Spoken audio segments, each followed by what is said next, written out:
नहीं, गृह मंत्री जी और प्रधानमंत्री जी 2 सालों तक हमारी मणिपुर की बेटी बहनों का चीरहरण, हत्या, बलात्कार, लूट, आग में झोंकने के लिए उस आदमी को मुख्यमंत्री बना कर रखे थे। आज से पहले क्यों नहीं हुआ?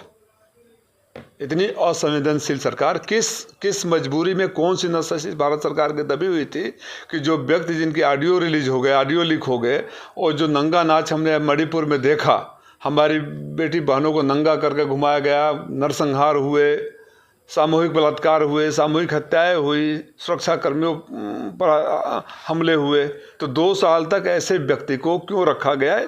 इसके लिए भारत सरकार को जिम्मेदारी लेनी होगी। देश से, मणिपुर से खास तौर से माफ़ी मांगनी पड़ेगी।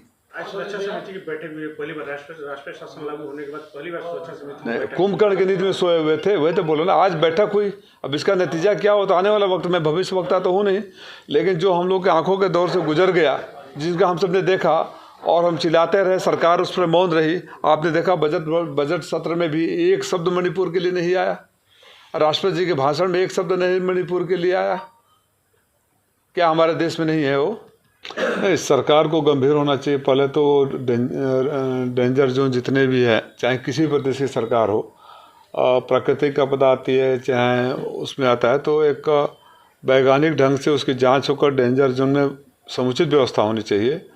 और ये भी व्यवस्था होनी चाहिए कि जहाँ आशंका बनी रहती है वहाँ समुचित व्यवस्था हो कि दुर्घटना में तत्काल राहत सामग्री पहुँच सके, लोगों को अस्पताल में पहुँचाया जा सके। किस तरह से घटना को देखते हैं? अब जब तक घटना का पूरा विस्तार नहीं आ जाता तो मैं किस तरह से क्या देखता हूँ। जो भूस्खलन तो नेचुरल क्लाइमिटी है, उसके बारे में तो उसी तरीके से देखेंगे, लेकिन जिन लोगों को अगर क्षति पहुँची है, नुकसान पहुँचा है, तो सरकार अपनी जिम्मेदारी करके उठाना चाहिए।